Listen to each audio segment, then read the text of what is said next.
que você pôde fazer com o grupo? A gente aproveita uma semana cheia. Para mim sempre é bom para você treinar todos iguais, né? Então, o que a gente fez? Trabalhamos a parte técnica, a parte física no começo da semana, a parte tática do meio para o fim de semana e treinamos o time praticamente quase todos, né? Com o jogo-treino, com o Oeste, com a sequência de treinos táticos com a equipe da base, pondo em prática as ideias que a gente tem, tirando as dúvidas com o treinamento dos jogadores, né? Você sente aquele que desenvolve melhor, o time fica mais encorpado, e com qual posição. Então, essa semana te dá para fazer todos esses treinamentos, né? Então, ela foi e continua sendo amanhã e domingo muito produtiva. O jogo treino contra o Oeste, nós pudemos acompanhar aqui, e sempre é um teste legal para o grupo, porque enfrenta um adversário que não está habituado, não é do mesmo elenco e tudo mais. Alguém te chamou a atenção, alguém pedindo passagem, como você já chegou a falar de outros atletas, com esse jogo? O que você faz quando você treina com uma outra equipe, você dá jogo para o pessoal que não está tendo um ritmo de jogo, porque daqui a pouco você vai precisar. Então eles estão bem trabalhadinhos, não teve um que chamou a atenção, estão todos bem trabalhados, e quem é que a gente vem a utilizar no jogo, eles estão bem trabalhados. Aí vem o questionamento, não repetiu, não precisa, você tem 14, 15, como eu falei, 16 jogadores que sempre estão rodando, às vezes entram jogando, daqui a pouco entram no decorrer do jogo. Hoje nós perdemos o Juninho e o William, então a gente tem a reposição boa também e bem trabalhada para fazer um bom jogo segunda-feira. Cuca, boa tarde. Vou pedir para você comentar a respeito de dois nomes que vira e mexe a gente sempre fala desses caras, mas a gente repete essas perguntas justamente para que sejam atualizadas as informações. Estou falando do Borja e também do Felipe Melo. O Felipe já treinando com bola, mas a princípio acho que não deve estar nos seus planos relacionados para esse jogo. E o Borja, se pode ganhar uma oportunidade, o Davidson fez o gol contra o Atlético Mineiro. Como é que você vê a situação dos dois atualizando para essa semana? O Felipe está treinando, recuperando o condicionamento físico, que é muito natural, em virtude do tempo que parou. Tem as dores musculares natural de quem volta numa carga forte como ele está, e a gente não tem um prazo para ele. O Borja foi para a seleção, ainda que não jogou, teve lá fora, é um jogador que a gente conta, se não no início do jogo, no decorrer, é uma opção que a gente tem, uma esperança que a gente tem dele entrar e fazer grandes jogos. O Cuca, aqui no meio também. Duas questões, se você me permitir. Sim. A primeira é o seguinte, a gente entra no CT um dia, tem um time em campo, a gente entra no outro dia, tem outro time, e a gente fica nesse mistério tentando desvendar o time do Palmeiras. Uhum. Você já tem esse time, já sabe o time que vai jogar, você ainda tem 2 treinos pela frente, mas você já decidiu, já decidiu o time. E a segunda questão vai ser melhor para o Palmeiras jogar na segunda-feira já sabendo o resultado dos seus adversários? Sim, o que acontece? Vocês entraram hoje 1 hora depois que começou o treino. Eu sempre faço as mexidas no treino porque vão acontecer as mexidas no jogo. Então, quando elas ocorrerem no jogo, elas não são novidades para ninguém, porque elas são treinadas. E vocês, quando entram no final do treino, geralmente eu tenho feito as mexidas, né? Então, por isso que às vezes vocês veem uma equipe um pouco diferente como viram hoje.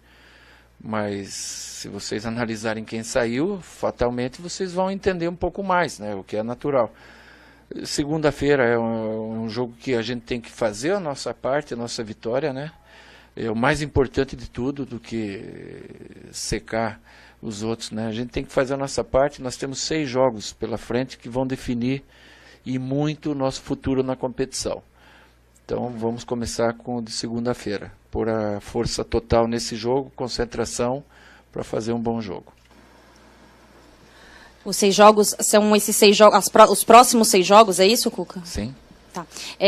Cuca, depois do jogo contra o São Paulo, entre o jogo do São Paulo e o jogo do Atlético Mineiro, se eu estiver errado, você pode me corrigir, mas parecia que tinha um clima diferente aqui, assim, né? Os jogadores trabalhando de forma diferente, mais animados. O resultado do jogo do São Paulo, é claro, deve ter influenciado isso, mas também a semana de trabalho que você teve e junto com os jogadores. Sim. Além disso, o que foi determinante? Porque depois do jogo contra o Atlético Mineiro, foi unânime aqui, todos os jogadores que passaram por aqui falando na questão de tentar buscar essa ponta da tabela. O que foi determinante nesses dias? A confiança que o resultado te traz, né? O trabalho ele é o mesmo, só que quando você faz uma cobrança num vídeo em cima de uma derrota, ele tem um peso, e em cima de uma vitória tem outro, que passa às vezes como desapercebido. Tudo é assim. Então a confiança ela é fundamental no futebol, e quando os resultados vêm, com o Atlético não veio a vitória, mas veio um empate com louvores, porque você jogou com 10, um tempo e pouquinho, e jogou com 9 mais 20 minutos, e não levou aquele sufoco de perder a qualquer momento do jogo, teve até a possibilidade de ganhar. Então isso te dá uma confiança maior para você, agora na sequência desses jogos, poder dar a arrancada pensando em alguma coisa grande no campeonato. E esse alguma coisa grande no campeonato é não deixar de acreditar que dá para buscar o título? Sim, mas a gente não pode se pressionar de volta, como já aconteceu no começo do ano agora. Tem 13 pontos de vantagem o Corinthians tem, são 4 vitórias e um empate, é muita coisa, mas o campeonato ainda tem muitas rodadas. Então nós temos que fazer o nosso melhor jogo a jogo, começar por segunda-feira. E sobre esses 13 pontos, né, Cuca, tem um levantamento hoje que em 2009, quando o Palmeiras estava na ponta, com 44 pontos, o Flamengo acabou sendo campeão e tinha 13 pontos a menos nessa mesma rodada. Quer dizer, é um dado apenas, claro, para vocês poderem se segurar, ou representa um pouco mais de dá para fazer, dá para acontecer? Tem que fazer a nossa parte, né? Nós temos que buscar o nosso melhor, jogo a jogo, a gente procurar jogar melhor ainda do que jogamos o jogo passado e o antepassado nesse, ir melhorando para ter o nosso final de ano bom. A arrancada, ela pode existir e a gente tem trabalhado bastante. Vamos ter confiança que isso pode ocorrer. E voltando um pouco na Copa Libertadores, né, Cuca, a gente viu ontem o Jorge Wilstermann encaminhando a vaga para a semifinal. O Barcelona fez um bom jogo contra o Santos lá em Guayaquil. De uma forma, dá uma amenizada nisso que foi essa pressão que foi depois que aconteceu a queda, os adversários mostrando que também tem um pouco de mérito, serve um pouco de consolo ou não? Mais ou menos. Você olhando o jogo do Santos, né, e se reportando ao nosso jogo lá, o Santos teve dificuldade no jogo, assim como nós tivemos, talvez até um pouco menos a gente teve em relação àquele jogo, e fomos penalizados numa bola no final do jogo, desviada, que acabou dando a vitória de 1-0 pro Barcelona, né? O Santos fez um gol fora de casa, que é muito importante, nós tentamos, perdemos a chance e não fizemos, isso pode ser preponderante, mas não é um time ruim, o Barcelona, é um time rápido, né? E é inquestionável que a gente fica frustrado porque poderia ter passado adiante.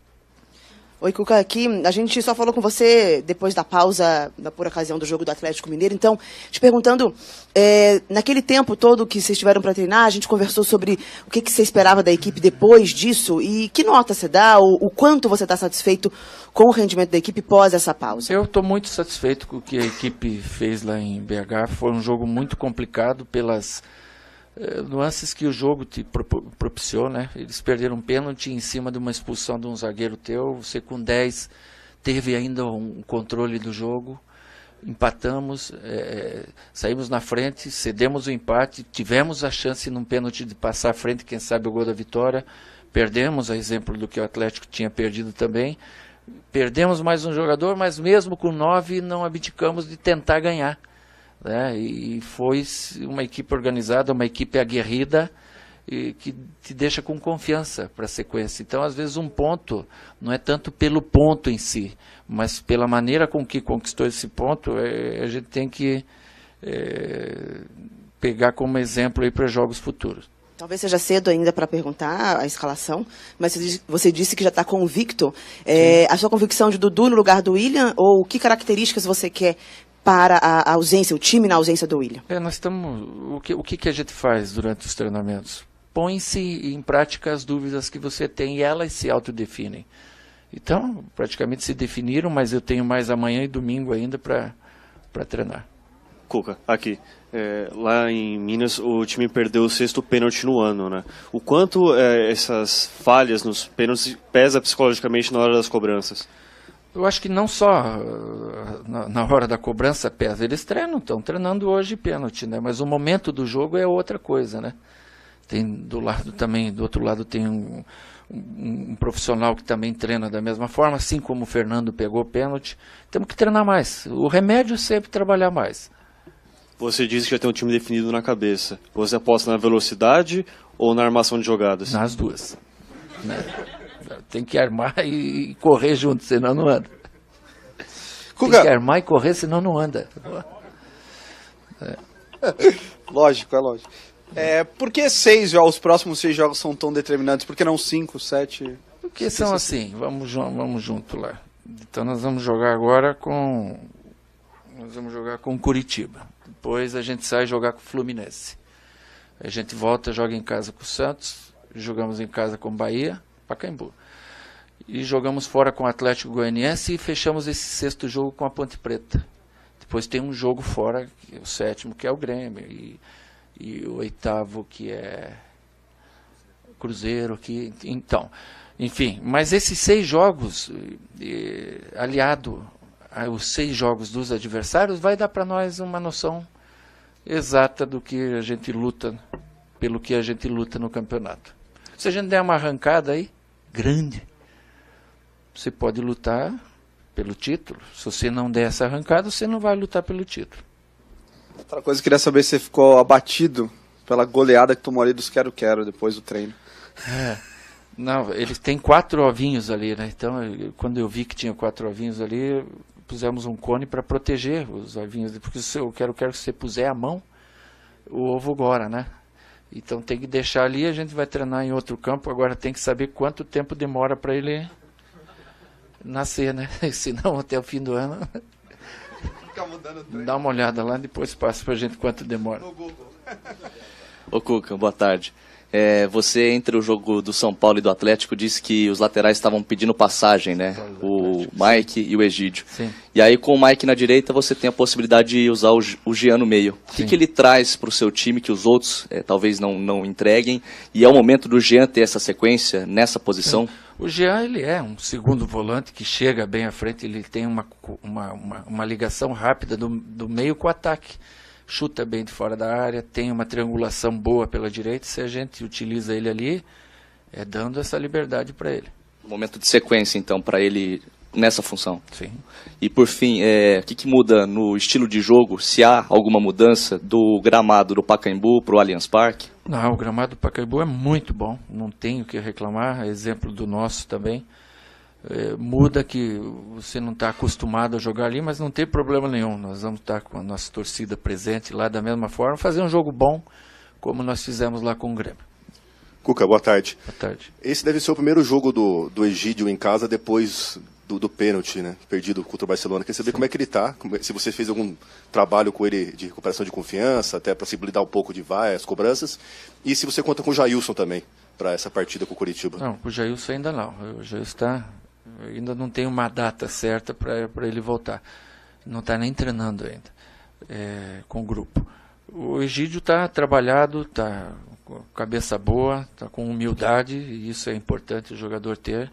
Feijão com arroz, como a gente fala sempre, você não passa fome nunca. E ele está fazendo feijão com arroz. Vamos continuar assim até o final do ano, que ele nos representa bem ali naquela posição. Tem os defeitos como todos nós temos, né? Mas o torcedor tem que entender que aquilo foi uma fatalidade e infelizmente aconteceu.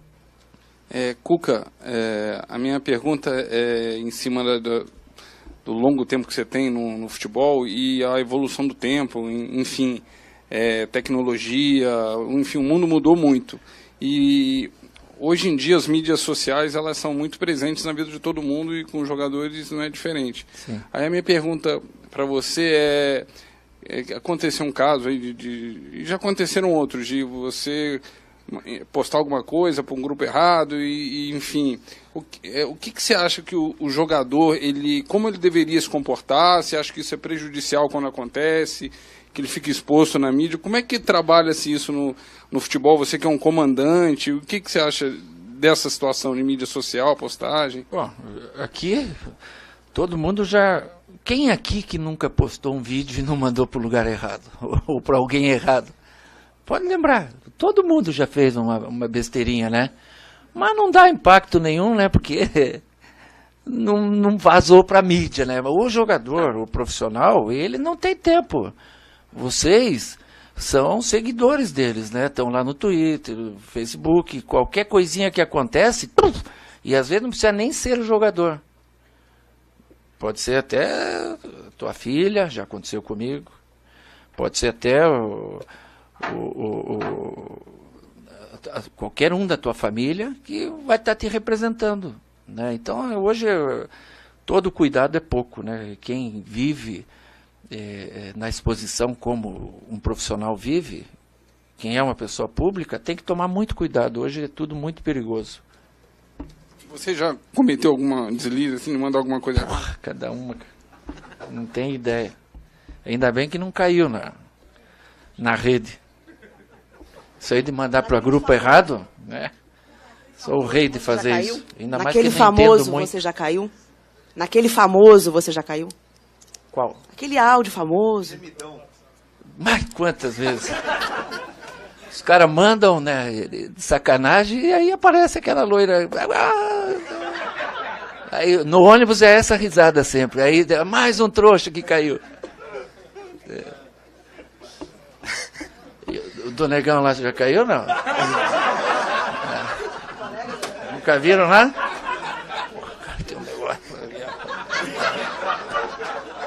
Essa é outra que mandam toda hora. Não, todo mundo. Que jeito que continua o coletivo, Ô, Cuca, no ano passado você vivia com a calculadora a tiracolo fazendo conta, tem aquela lousa que você tem na tua sala lá.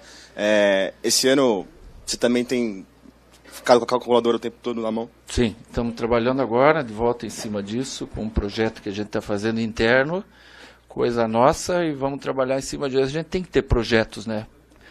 Ou pequenos projetos para você ir se motivando dentro da competição. Nós estamos trabalhando forte em cima disso.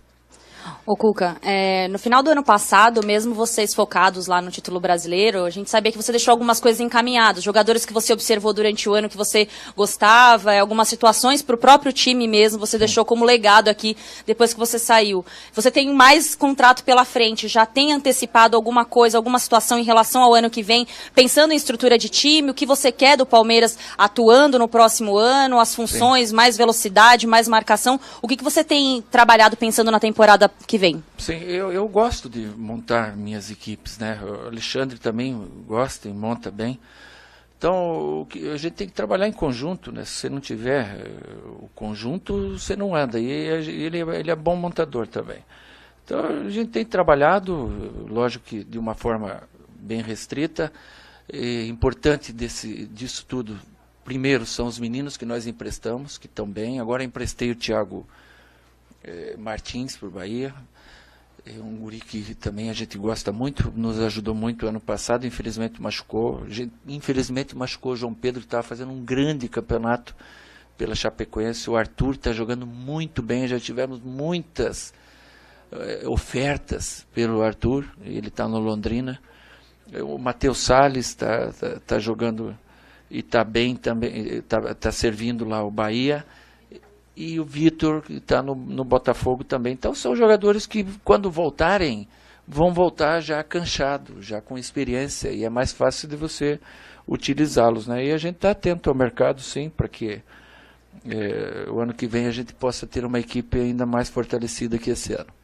Cuca, a gente está fazendo uma matéria específica sobre, até comparando o ponto de vista do torcedor. O Cuca, herói campeão brasileiro, você já disse em algumas oportunidades, eu não sou o melhor campeão brasileiro e não sou o pior porque fui eliminado da Libertadores. Sim. Mas como é que você vê esse posicionamento da torcida, alguns questionamentos, como é que você lida? Natural, é a nossa vida, né? Você, quando você está ganhando, você é o melhor, e quando você não está ganhando, você é cobrado como o pior, e isso faz parte do nosso contexto. A gente tem que saber conviver Quando você mexe com paixão, que é o coração do torcedor, você está sujeito a isso, né? Mas o bom da vida é que sempre você tem a oportunidade de estar revertendo as situações, né? Como a gente está tendo a oportunidade ainda esse ano de acabar o ano bem. E as coisas mudarem, o questionamento que existiu em cima das 2 eliminações na Copa do Brasil e na Libertadores também. Você acha que tem algum fator específico de você ter conseguido, não vou dizer com mais facilidade, que não foi fácil o título brasileiro, mas enfrentar tanta dificuldade como tem enfrentado esse ano? Nossa, como é que pode? Não foi fácil, não. Nós perdemos para o Água Santa 4-1 quando eu falei que nós íamos ser campeões. Então eu chamei uma responsabilidade muito grande dentro de uma montagem de time, quando a gente contratou Tietê, o Roger Guedes, quando a gente contratou Mina, outros jogadores, quando a gente tirou alguns jogadores, e foi um campeonato, não foi fácil. Nós não éramos um dos grandes candidatos a títulos e ganhamos o título com 8 pontos de vantagem, melhor ataque, melhor defesa, máximo goleador, sem ter ninguém expulso, as coisas casaram. Esse ano, eu já estou cansado de falar isso, né? O Palmeiras teve um peso enorme de favoritismo em cima de tudo. Então, se o Palmeiras no começo do ano ganhasse de 1-0, era ruim. Tinha que ganhar e jogar bem, porque tinha uma pressão enorme. Outras equipes que não tiveram essa pressão, tiraram proveito disso. E estão tendo proveito até hoje, porque a pressão enorme de tudo veio em cima do Palmeiras, que se autopressionou. Valeu, bom final de semana, bom começo de semana também.